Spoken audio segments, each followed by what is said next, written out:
우리나라는 이 눈으로 보이는 세상은 정말 근사하다는 걸 느낍니다. 네. 여러분들 지금 이 명절을 보내시면서 더욱 절감하실 것이라고 생각을 합니다. 이런 나라가 없다 하는 이야기를 한국 사람도 많이 하고 외국 사람도 많이 합니다. 네. 그런데 이 눈에 보이지 않는 부분, 뭐 정치 또는 언론 네. 이런 데서 좀 문제가 있어가지고 이 한국 사람들이 좀 과소평가하는 게 있어요. 네. 저는 이번 명절에는 좀 다른 관심을 가지고 이 대한민국을 좀 즐겨주시기를 바랍니다. 좋은 말씀입니다. 예. 대한민국을 즐겨달라. 예. 네. 그 말씀을 들으면서 또 자부심도 또 계속 솟아오르고 더 행복한 연휴를 보낼 수 있을 것 제가 같은데요. 이런 표현을 하거든요. 예. 대한민국을 사실상 7대 강국이라고 생각해요. 저희 기준은 이렇습니다. 1인당 국민소득이 3만 달러 이상이고 네. 인구가 5천만 이상이고 그다음에 민주주의를 하는 나라. 일곱 나라밖에 없습니다. 네. 미국, 일본, 독일, 프랑스, 영국, 그다음에 독일, 이탈리아, 한국, 이탈리아. 그러니까 예. 그러니까 민주주의를 해야 강대국 아닙니까, 그죠? 러시아를 그럼요. 누가 강대국이라고 합니까? 예. 맞아요. 특히 이번에 이재명 대통령이 유엔 총회에서 기조연설을 할 때 예. 빛의 이정표, 그러니까 대한민국 우리 민주주의를 얘기하면서 선도국가 강조했지 않습니까? 예. 그 연설도 굉장히 가슴에 와닿더라고요. 지난 계엄 사태 이후에 우리가 여러 가지 격변이 있었지만은 그게 다 민주적으로 그리고 평화적으로 헌법을 통해서 처리가 되어서 지금 이 자리에 와 있다. 네. 그런 점에서 한국의 사실은 한국의 민주주의는 어린 민주주의입니다. 나이로 치면은 그렇겠죠. 예. 예. 한국의 어린 민주주의가 아직도 무럭무럭 커가고 있는데 좀 시끄럽게 커가죠. 그런데 어린아이를 키워보면은 예.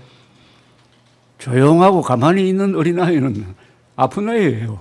그러니까 클 때는 반드시 맞아요. 뒹굴고 떨어지고 넘어지고 사고를 칩니다. 어. 그 과정에 있다고 봅니다, 저는. 네. 그렇게 비유해 주시니까 귀에 쏙쏙 들어옵니다. 뭐 어려운 가운데 그걸 이겨내고 우리 국민들이 예. 빛의 혁명으로 또 이제 정권 교체까지 이뤄내면서 지금 2025년 가을 10월까지 달려왔는데요. 예. 일단은 이재명 정부가 출범한 지 4개월이 지났습니다. 예. 대선 직전에 뭐 당선 직후 또 이재명 대통령을 만나기도 하셨는데 이재명 정부 4개월 일단 어떻게 보고 계시는지 궁금합니다. 이재명 대통령 후보 시절 그러고 당선되고 네. 대통령 취임한 이후에 두 차례 만나서 한 5시간 대화를 나눈 것 같아요. 나눴는데 예. 가까이서 본 이재명 대통령은 참 친근하고 말을 쉽게 하고 재밌게 하고 맞아요. 편하게 해주는 분입니다. 예. 그러니까 정치인과 합리적 대화가 가능하다고 하면은 참 좋은 거거든요. 그리고 표정이 밝고 특히 그 장명을 잘해가지고 밝을 명자를 쓰지 않습니까? 그분 이미지 생각하면 자꾸 밝을 명자가 생각나요. 이 밝을 명은 한자로 쓰면은 어떻게 되냐면은 예. 저 햇볕과 달빛이 섞여 예. 있습니다. 맞아요. 그래서 이 밝다는 게 화려한 것만 아니거든요. 네. 또 달빛은 나름대로의 그 의미가 있지 않습니까? 그래서 좋은 밝음과 아주 거룩한 밝음을 같이 합친 게 밝을 명자입니다. 그래서 맞아요. 동양 문화권에서는 이 밝을 명자를 굉장히 소중하게 여기는데 음흠. 그런 점에서 저는 이재명 대통령이 대한민국을 좀 밝은 나라로 분위기를 일신해 주었으면 좋겠다고 생각을 하고 있는 사람입니다. 네. 막 그동안에 워낙 이분이 일을 즐기는 사람이니까 어떻게 보면은 좀 너무 혼자 나가는 것 같고 기자회견하면 또 말하기를 되게 좋아하더라고요. 그렇지만 일단 선의를 가지고 국정을 이끌고 있다 하는 것은 국민들도 이해할 것으로 보이지만은 네. 또 민주당이 너무 좀 강경 드라이브를 거는 바람에 그 두 이미지, 대통령 이미지와 민주당의 이미지가 서로 혼선을 빚고 있는 것 아니냐 아, 하는 그런 느낌을 받습니다. 그런 판단도 하시고 그래서 이재명 대통령이 좀 외로워 보인다 이런 말씀도 하셨다고 예, 보면 되겠죠. 예. 네. 뭐 대통령은 항상 외로운 자리예요. 저 자리는 누구하고 마음을 털어놓고 의논하기도 참 어렵고요. 그리고 역대 대통령이 다 겪었던 그런 고독입니다. 네. 그럼에도 불구하고 저는 우선 이재명 대통령이 잘한 것을 먼저 꼽고 싶어요. 그것은 첫째 나라의 분위기를 바꿨다는 거. 나라의 분위기. 대통령의 얼굴이 참 중요합니다. 1980년대 미국이 그 전에 카트 시절에 아주 죽을 쓰다가 네. 배우 출신 레이건 대통령이 등장하면서 그 표정, 당당함, 유머감과 예. 이것 때문에 나라가 바뀌었어요.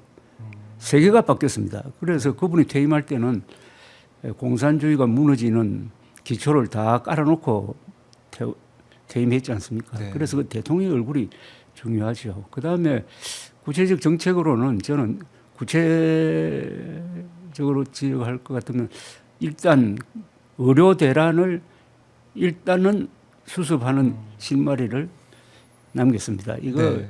윤석열 대통령의 가장 큰 실정이 의료 대란이었거든요. 의료 대란. 예. 네, 그래서 2,000명. 아프면 큰일 난다 하는 공포감이 있었지 않습니까? 지금은 그게 상당히 해소된 거. 그다음에 R&D 투자를 다시 늘리는 거. 그다음에 네. 많은 사람이 걱정했던 한일 관계를 안정적으로 끌고 가고 있다는 점 등등을 좀 평가하고 싶습니다. 네, 그러니까 한일 정상회담도 해냈고, 그다음에 한미 정상회담 물론 지금 관세 협상에서 예, 좀 난항을 예. 겪고 있긴 하지만 예. 트럼프 대통령을 만나서 당당하게 대화를 나누고 또 펜 선물도 주고 여러모로 화기애애한 그런 모습을 우리 국민들이 보면서 좀 안심을 느꼈거든요. 그런 것도 좀 성과라고 볼 수 있겠네요. 자, 그런데 이제 네. 그게 사실은 그런 거는 이제 일회성인데 예, 보여주는 것인데 그게 네.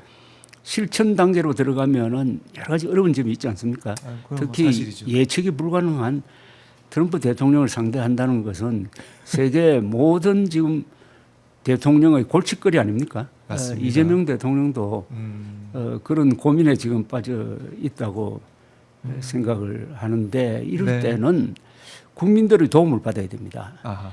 외교 안보를 전문가들이 밀실에서 하던 시대는 지났어요. 외교든 안보든 국민의 지지가 없으면은 그게 오래 갈 수가 없습니다. 그래서 지금 진행되고 있는 이 상황에 대해서 네. 국민들에게 알려줄 것은 알려줘야 된다고 생각을 합니다. 관세 그래야 그 결과가 네. 실망스러운 결과가 나오더라도 국민들이 납득을 할 수가 있죠. 그리고 이 외교 문제에 관해서는 특히 동상 외교에 관해서는 여야가 한 목소리를 내야 힘이 생긴다고 생각을 합니다. 맞아요. 예. 외교 안보 여야 문제는. 그리고 국민들도 마찬가지로. 네. 그래서 지난번에 보면은 이재명 대통령이 여야 대표 뭐 회동도 하면서 특히 장동혁 국민의힘 대표는 단독 회동도 하면서 대화 협치 이걸 좀 강조를 했는데 실질적으로 이제 외교 문제, 미국과의 관세 협상 문제 여기에 있어서 좀 더 여야가 함께 이재명 대통령과 함께 손을 잡고 또 국민과 함께 대응하고 대비하는 게 좀 필요해 보이는데 아직까지 행동으로는 잘 보이지 않는 것 같기도 하고요. 지금 이 문제에 대해서 여야 어떤 합의된 또는 화해를 도모하기는 지금 좀 어렵다고 생각합니다. 어려운 한쪽에서는 특검 수사가 네. 국민의 힘을 향하고 있고 국민의 힘은 어떻게 보면 지금 존폐 위기에 처해 있으니까 네. 여유가 없을 거라고 생각합니다. 아하. 그러니까 대통령은 국민을 향해서 이야기를 해야 됩니다. 국민을 향해서 국민을 향해서. 직접 예.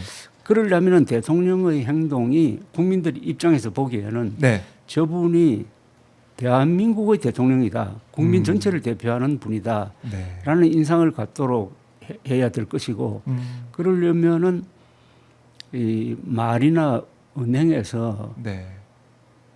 민주당의 대통령이 아니고 아하. 또는 진보 세력의 대통령이 아니고 네. 그 후보 시절에 정확하게 정의를 했잖아요. 대통령은 국민을 크게 통합시키는 우두머리다 하는 요 관점을 벗어나면 안 된다고 생각합니다. 네. 그리고 이 링컨 법률가인 링컨이 한 이야기가 대통령은 헌법이란 눈밖에 가질 것이 없다고 했습니다. 대통령의 모든 행동과 언행은 헌법에 기초해야 돼요. 네. 그리고 사실에 기초해야 되죠. 사실에 기초해야 된다. 그걸 통해서 국민들께 계속해서 얘기하면서 예. 함께 동행을 해야 된다. 예. 이런 말씀이신데 그러니까 외교 안보도 그렇지만은 이게 경제적으로 좀 들여다 보면은 예. 코스피 5천을 얘기를 하고 있는데 예. 사실 대통령 당선되기 전 후보 시절부터 코스피가 오르더니 당선된 이후에 뭐 3,400선까지 가고 막 예. 코스피가 많이 올라왔습니다. 예. 그래서 코스피 5천을 추구하는 이 민주당 출신 대통령 이것도 참 생소하다 이런 말씀하시는 분도 있고 예. 그리고 이제 외국 투자자들이나 개인 투자자들도 아이고 정말 믿어도 될까? 왜냐 그동안 너무 많이 속았고 지난해에는 뭐 밸류업 한다고 했는데 제대로 또 안 됐던 윤석열 정부의 모습도 있었고 이런 경제적인 행보 이건 좀 어떻게 보고 계십니까? 이저 어떤 경제 지표를 정해가지고 국가를 끌고 갔던 분이 이제 박정희 대통령인데 예 근데 100억 불 수출 1인당 $1,000 네. 국민소득 뭐 이런 목표를 정했는데 그게 1977년에 달성이 되었습니다. 근데 그것은 실질이 있어요. 실질. 경제 성장이라는 실질이 있으니까 그게 되는데 이 코스피는 네. 그 여러 가지 요소가 거의 들어가잖아요. 그죠?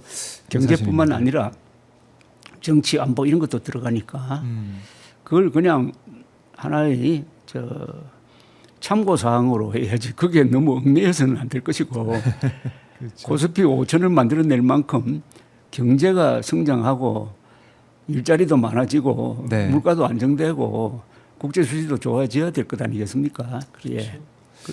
그런 실질적으로 우리 경제 성장을 좀 담보할 수 있는 그런 체질 개선을 포함해 가지고 예. 결과로서 코스피 5천이 올라가야지 코스피 5천을 만들기 위해서 경제를 어떻게 할 수는 없는 거 아닙니까? 예. 그럼요. 그러니까 이게 거버넌스가 이제 바뀌어진다. 뭐 저PBR인 회사들이 또 달라지고 있다. 상법 개정안도 통과가 되다 보니까 그런 것들이 투자자한테 주는 어떤 희망, 기대 이런 예. 것도 있고 반면에 또 우리 기업들이 실질적으로 성장을 하면서 이 AI 시대에 걸맞게 성장 동력을 어떻게 만들어갈 것이냐 이것도 중요하고 그게 두 가지 박자가 잘 맞게 가야겠군요. 코스피 5천. 그래서 결과로 코스피 5천이 딱 나오게. 제일 중요한 지표는 한 서너 개 아닙니까? 경제 성장률이 어떻게 경제 되느냐, 성장률 그렇죠. 또 일자리를 얼마나 만들어내느냐, 네. 그리고 국제 수지가 어떻게 되느냐. 예. 여기서 승부가 날 거라고 생각을 합니다. 네. 결과는 결국 결과는 결국 예. 그걸로 지표로 확인이 될 것이다. 알겠습니다. 그리고 이제 이재명 대통령이 이 각 지역을 지금 돌면서 타운홀 미팅, 국민과 소통도 계속 하고 있는데 이런 것들은 뭐 열심히 잘하고 있다 이렇게 볼 수 있지 않을까 싶어요. 뭐 국민들과 직접 접촉하고 네. 또 저분이 이 대화를 잘 이끌어가고 하니까 그걸 이렇게 지켜보면은 상당히 이 사람들이 좀 즐기는 것 같아요. 이재명 대통령이 말을 쉽게 하니까 맞아요. 또 말을 쉽게 하면서도 항상 여유가 있고 있으니까 네. 그런데 그것은 결과를 얻기 위한 하나의 과정으로 봐야지. 너무 거기에 또 치중한다든지 하면은 이 대통령이 말이 너무 많아지면은 거기에 좀 마가 끼이는 수가 있어요. 실언을 하는 수도 그런 있습니다. 것들이. 예. 그런 건 좀 신경 써야 될 거 아니냐 하는 생각이 들어요. 예. 네.